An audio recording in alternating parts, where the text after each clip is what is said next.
This happened in 2012, when I was 15.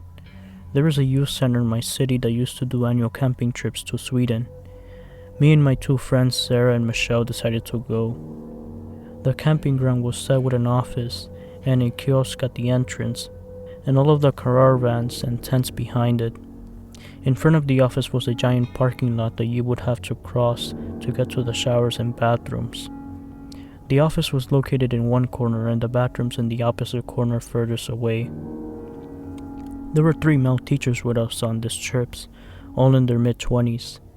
Every day they would take us to a supermarket nearby in case we wanted something that the cross didn't sell. While we were in line to pay, we noticed a guy probably in his early 20s. He was dressed in black cargo pants, big leather boots, and a leather jacket, despite it being over 30 degrees. But the most noticeable thing about him was his hair, or lack of thereof. He had no hair, no eyebrows, no eyelashes. He looked like he had gone through some chemotherapy. We kind of felt sorry for him because he was so young, and we talked about him on our way back. When we got back, we hung out for a bit just chilling in the lake before we went back to kiosk to buy something to drink, where we saw the same guy again. We thought it was a coincidence because even though there weren't that many people on the campsite, he could very well be living there. Later that afternoon, Sarah had to use the bathroom, and because it was so far away and slightly deserted, me and Michelle went with her. There was a bench and a table just outside of the cabin that held the bathrooms, and guess who was sitting there? The same guy from earlier. He was sitting there with 3 friends, 2 girls and a guy, and when we got close enough, he stood up and looked like he wanted to say something. Sarah and Michelle, who have always been a bit paranoid, speeded up and went to the bathroom, but I hung back a bit and asked if he wanted anything. He looked after my friends and started shaking his head no and sat back down. I kind of stood there for a couple of seconds because he looked so sad before joining my friends.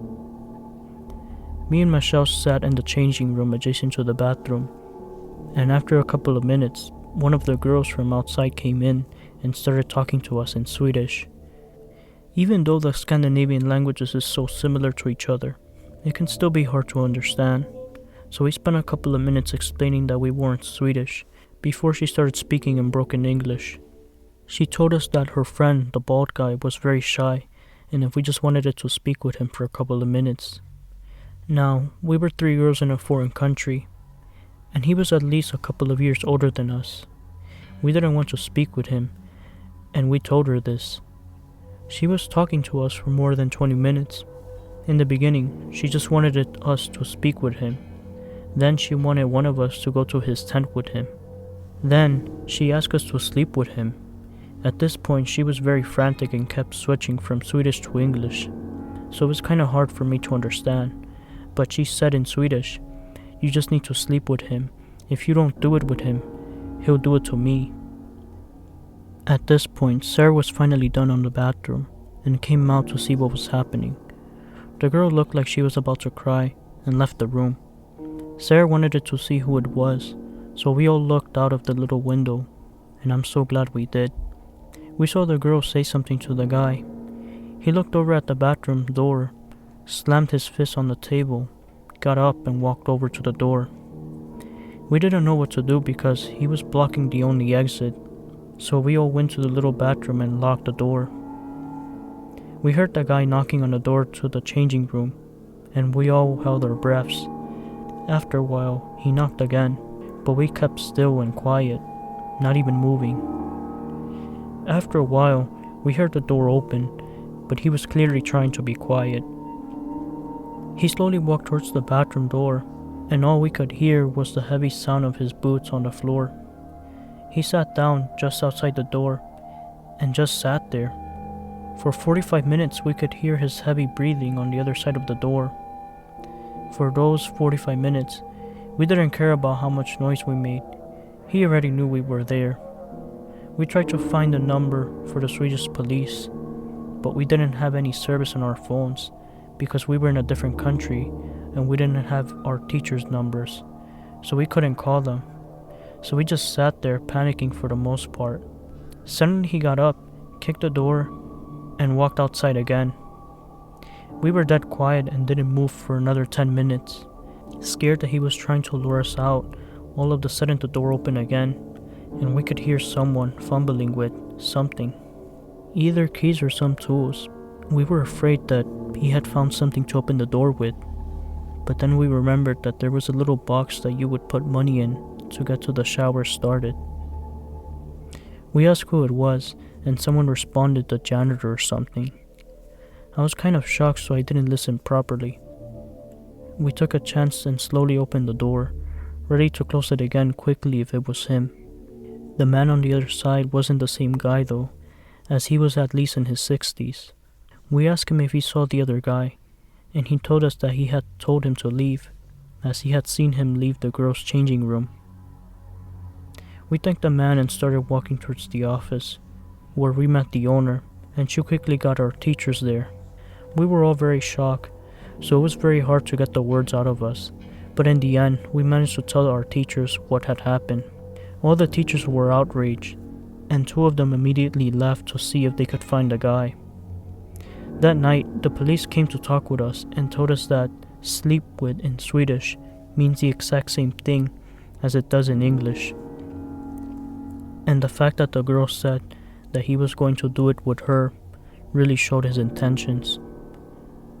The police never found the guy, but we discovered that the 2 teachers that went to look for him did found him. We overheard a conversation between the teachers, and apparently they had threatened him so bad he almost cried. I understand why the teachers were both quite tall and strong. For the longest of time after I got the creeps every time I saw the bald guy.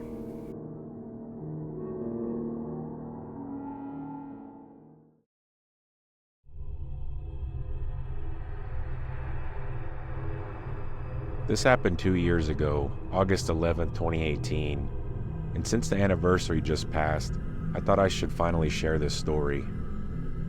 My fiance and I were on the second night of our 2-night camping trip at a popular campground about a half hour from where we live.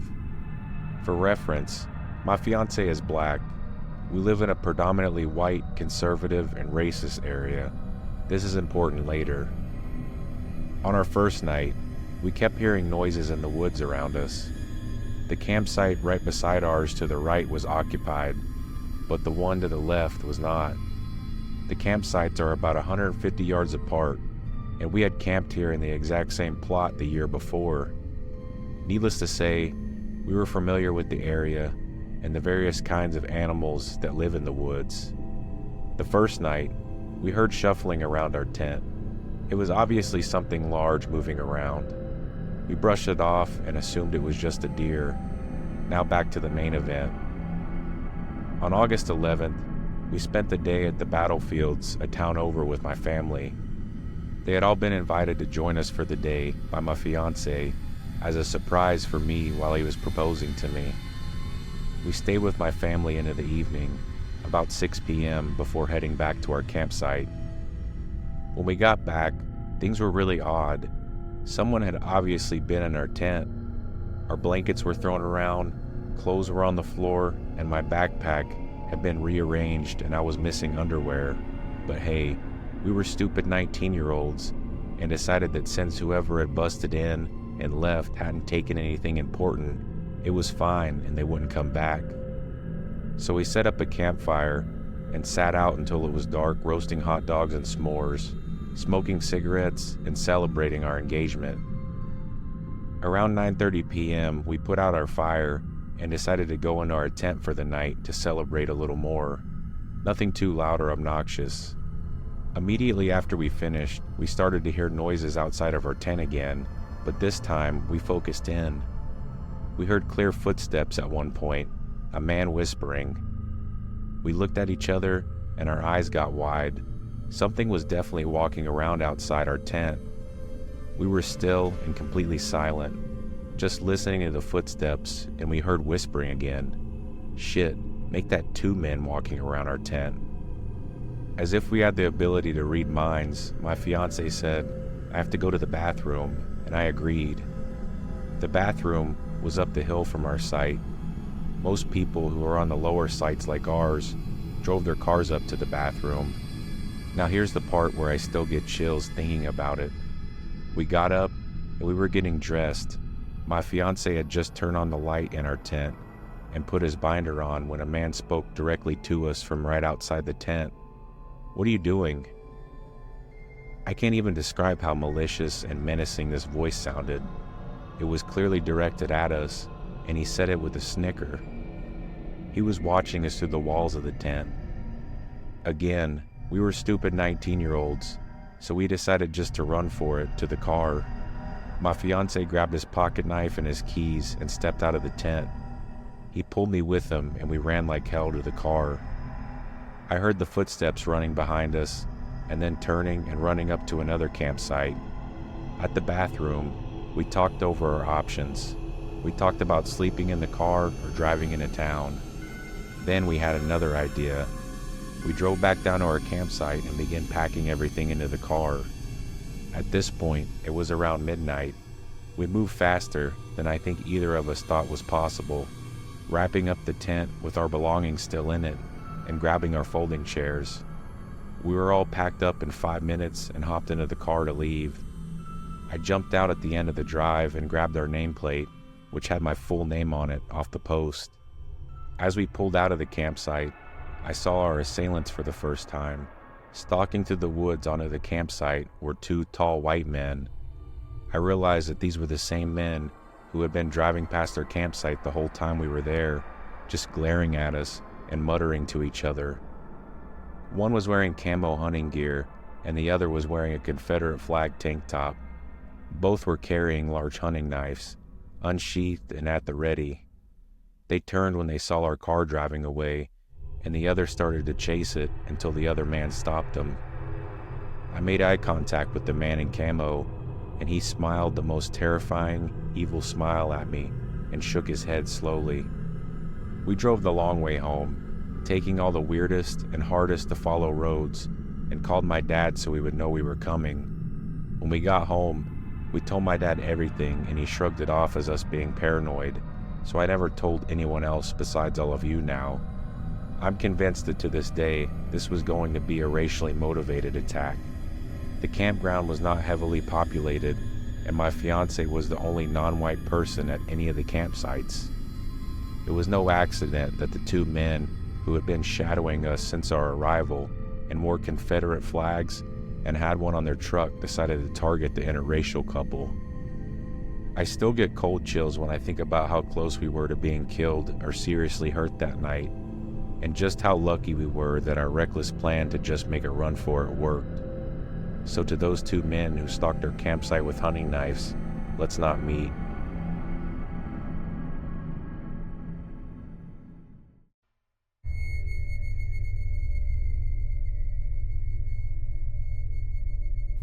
So last summer, I booked a glamping trip to the next county over. The website looked beautiful, and a camping of 6 large yurts outside of a lovely little village. Coincidentally, I had driven through that village before, as it's really close to a nice historic castle I like to visit occasionally. So we pay our money, and my husband, 2 kids and I patched up. It's one of the last weekends of the summer, and it was lovely weather. The campsite was in a small hill, and the people who owned it lived on top of the hill in their farmhouse.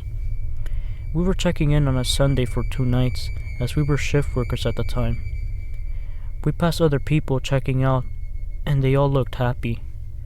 The owners of the site showed us down to our yurt and mentioned that we were the only ones on the site for our stay this time. We were happy with that, to be honest, because our 2 young kids meant they could make noise if they wanted, and we would disturb anybody. When she showed us around, she did say the yurt door didn't lock, but none of them did. Which, okay, fine, because you don't lock a tent, right? The place was in its own mini wooded area, and it was absolutely beautiful. The owner also mentioned the kids would be safe to wander, because they had a perimeter fences because of their dogs. The first night was fun. We had a barbecue, the kids play, and then went down to sleep about 8. I find it hard to sleep, but I often do somewhere new. There is only a patchy phone coverage, so we read until we fall asleep. The next morning, my husband seems a bit out of sorts, but I asked him if he was alright, and he said, "Yup, fine." So I left it at it. We went out for the day and had a great time. Whole day was blazing hot, and then we got back. Was washing up after dinner, and the kids were playing, and a shadow came over the whole place. I felt eyes on me, and it went really cold. Honestly, it felt like something bad was going to happen. I felt dread hit me. We already paid to stay, but I pulled my husband on the side and said we have to leave right now. I don't know why, I just got a bad feeling. Please, let's just go home. Normally, he tried to talk to me out of something like this, but he didn't. He started getting the kids together, and I packed our stuff. We went to the farmhouse, where the couple who owned it were sitting outside playing with their dogs. My husband started loading up the car, while I apologized to them and explained we needed to leave because our youngest was feeling ill. They said how sorry they were about it, and then, as I turned to leave, the man owner asked if my husband had been outside last night, about 3 or 4 in the morning. I said no, he hadn't left my side all night. He asked me if I was sure. By this point, my husband was by my side and answered no, he hadn't, and why. Well, according to the guy, the security lights were on, and the dog started barking, and when we looked outside, there was a man wandering around, who then turned around and walked back down the direction to the yurts. They assumed it was my husband. We both said it wasn't, and said our goodbyes quickly. I tore out of that place in the car, and then about a quarter mile down the road, my husband turned to me and said, "You're right. I was quiet this morning. I didn't say anything because I thought you were taking a piss. I wanted it to use the bathroom in the wee hours of the morning. But as I was about to get up, I heard footsteps on the decking outside. No hoops or something on 4 legs, something on 2 legs. I lay there as quiet as possible and hoped the kids wouldn't wake up or something. It still freaks me out to this day knowing that something could have been out there, lurking, and God knows what he could have done."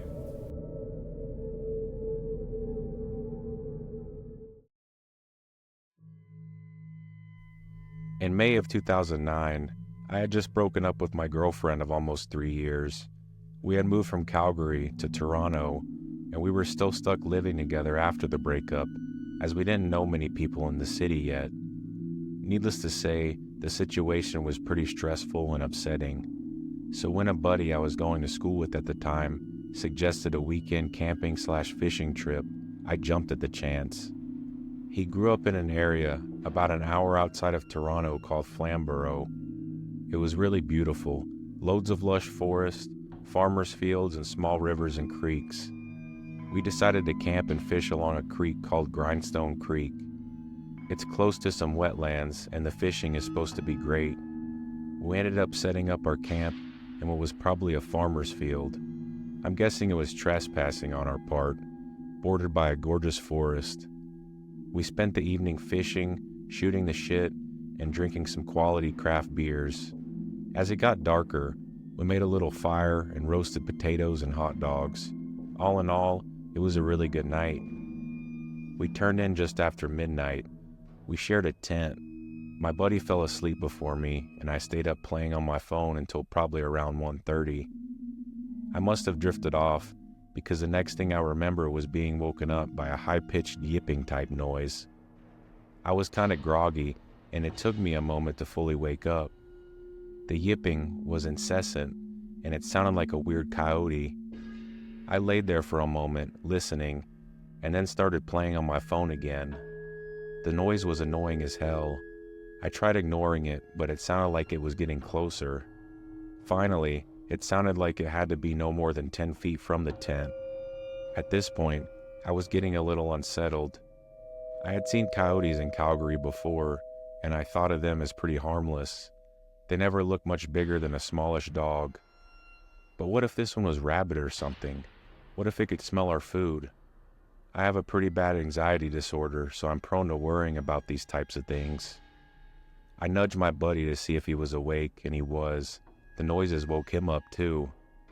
We discussed what to do about the coyote, as we hadn't brought anything to scare off the critters. Not a BB gun, nothing. Finally, he decided he would shine the flashlight on it and holler a lot, hopefully scaring him off. He unzipped the tent, and I watched him pointing the flashlight out into the darkness. I'll never forget what happened next. His legs suddenly went all wobbly, and he sort of stumbled back into the tent. He had a really dumbfounded look on his face when he looked at me and babbled, "It's not a coyote, it's a dude, some weird dude." Normally, I would have thought he was messing with me. I'm a huge wimp and scare easily. I won't even watch horror movies. But I've never seen someone look that scared, and I never want to see that expression on someone's face again. So I knew he wasn't pulling my leg. The weird yipping and howling type noises were still going on, and in retrospect, it really didn't even sound like a coyote, but I guess in our groggy states, it was a way for our brains to make sense of it. Anyways, he kept telling me just to look out the tent flap to make sure he's not going crazy. At this point, I was having a full-blown anxiety attack. My heart was racing. I felt like shit, but I had to look. So I slowly peeked out the flap and waited for my eyes to adjust, and that's when I saw him. He was standing only a few arms lengths away from the tent. He was swaying a little and wearing a baseball cap. What made it awful, though, and what was really creepy, was that he was wearing woman's lingerie. That's when I knew that there was most likely something very wrong with this guy. If the high-pitched noises at a stranger's tent in the middle of the night didn't give it away. After I pulled my head back inside the tent, my buddy and I discussed what to do. Finally, we decided to yell at the guy to fuck off. My buddy started yelling, "Excuse me, can you fuck off? We're trying to sleep here." The noises stopped. It was dead silent, and that's when we heard footsteps running towards the tent. They stopped right outside the tent, but we didn't waste any time. We started yelling again. "Seriously, fuck off. We have cell phones in here, and if you don't fuck off, we're gonna call the cops." With that, we heard him walk by the tent and head off. Sounded like he was moving towards the road. Needless to say, we laid awake, petrified, until the first sign of sunlight, and then we hightailed it the hell out of there. We discussed our experience on the way home, and we were both pretty embarrassed about how scared we got. It definitely was not manly on either of our parts. I think because we were both ashamed of how we let some weirdo freak us out so much, we really haven't ever talked about it since that day. So there you go. That's my weird story. I'll always wonder what the hell this guy was doing out there, or what was wrong with him. Sometimes I wonder if things would have turned out differently if we were a couple of girls. I'm not saying he was some serial killer, but seemed like he was out there testing who was in our tent. Guess I'll never know, and for that, I'm kinda glad.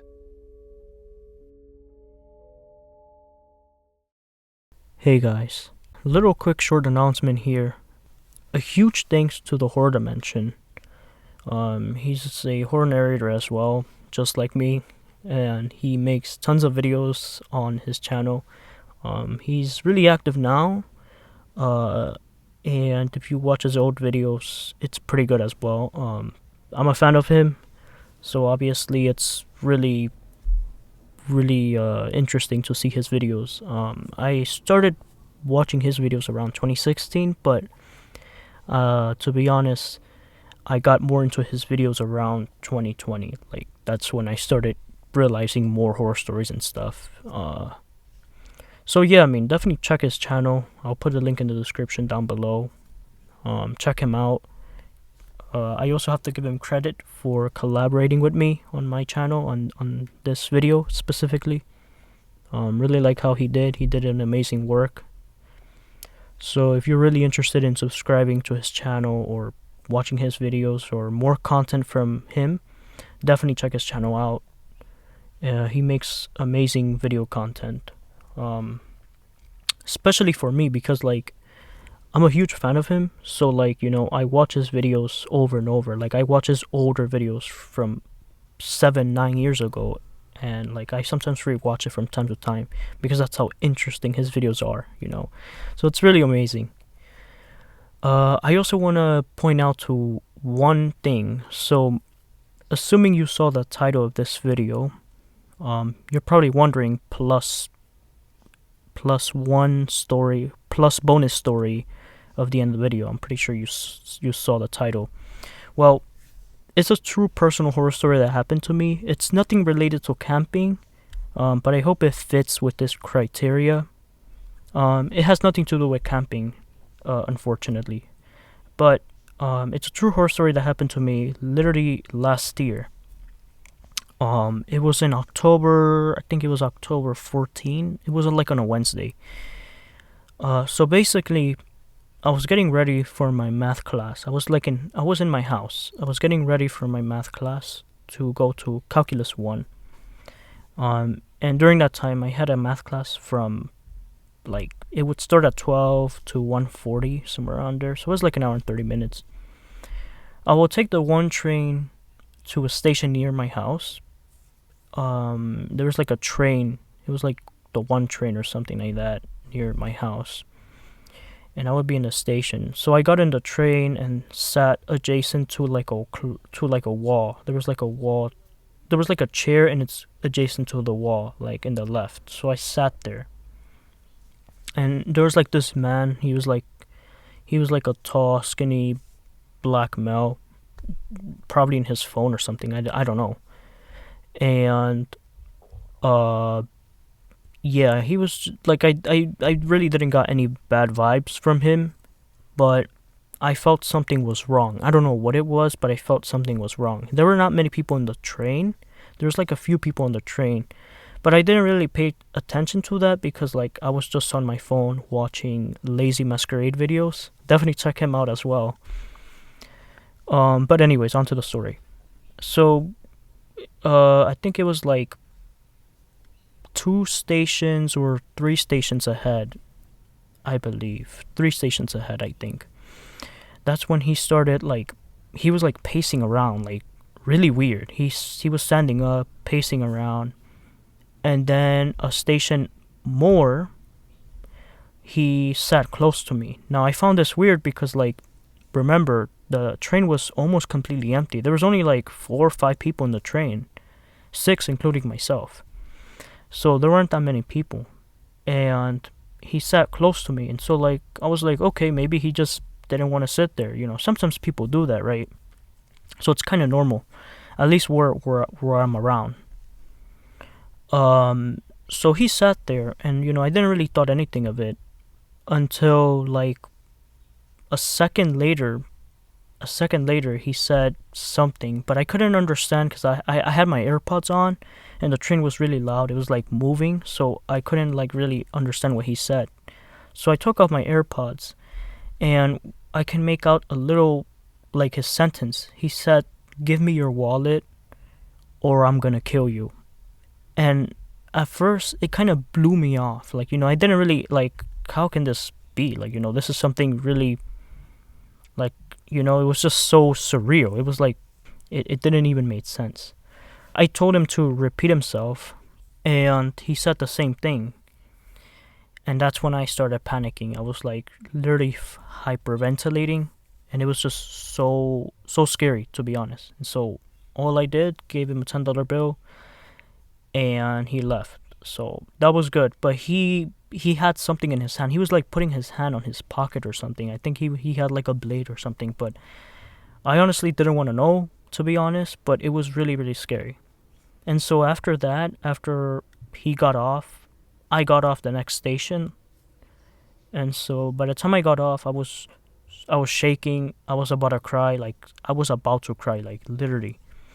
But I tried holding it, and I did hold it, so nothing happened from there. But I was shaking, and on my way to college, on my way to school, when I got to class, all I did was just thought about that.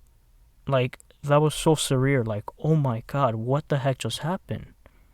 I literally escaped being murdered, like, literally, right in front of those people in the train. Like, when he left, everyone was looking at me, but I tried to act calm, because I was just so scared. I didn't want to deal with that. So I kind of, like, just tried to forget about that, even though it was kind of dumb. But I tried to forget about that because it was so surreal. It just happened. It literally, like, all of that happened in just 20 seconds. It was so fast. So, it was really, really crazy that even happened. So, I was in school and everything. Class started. And that's what I started. Like, that's what I started thinking. Just that. I didn't even care about what was going on in the class. And then I left kind of like really scared to go to the train. And so, like, I always, like, before this incident, I always thought that, oh, nothing will happen to me. But, the reality is that it can happen to anyone. So, it's something that is really scary, and, it's something really, really possible that can happen to literally anyone. So, yeah, after that incident, I've been having those little remembrance for a couple of days, and then it went away after. But that's something that I will never forget. It was really scary. Right now, it's like in the very back of my head, so I kind of forgot about it, but it's something that I still remember from time to time. And yeah, so it was a scary experience, to be honest. It was really scary, and I didn't want to talk about it after the incident because, obviously I was so shooken up by it. So, it was really, really scary. But yeah, that's my personal story of being in a train. So, whenever you guys are in the train or anywhere really, just be careful out there because there could be a lot of bad people with bad intentions. And if they ask you to do something, just do it. Don't fight back or anything because it can end up worse, unless if you have like some defense mechanism, then you can fight back. But, money is not worth your life, literally. But anyway, so that was my personal horror story that I can share, that I wanted to share. So yeah, leave a comment if you like the story. Comment, like, subscribe, share this video as well. And that's all I can say. So that's about it. That's about it, practically. So I hope you guys liked the video. Again, if you really love content like this, please make sure to subscribe. I'm going to be uploading more content like this in the upcoming future. I know I've been busy lately with school and all, but it's starting to go a little bit more soft, so that's a good thing. Well, anyways, guys, I hope you enjoyed the video, and see you into the next one.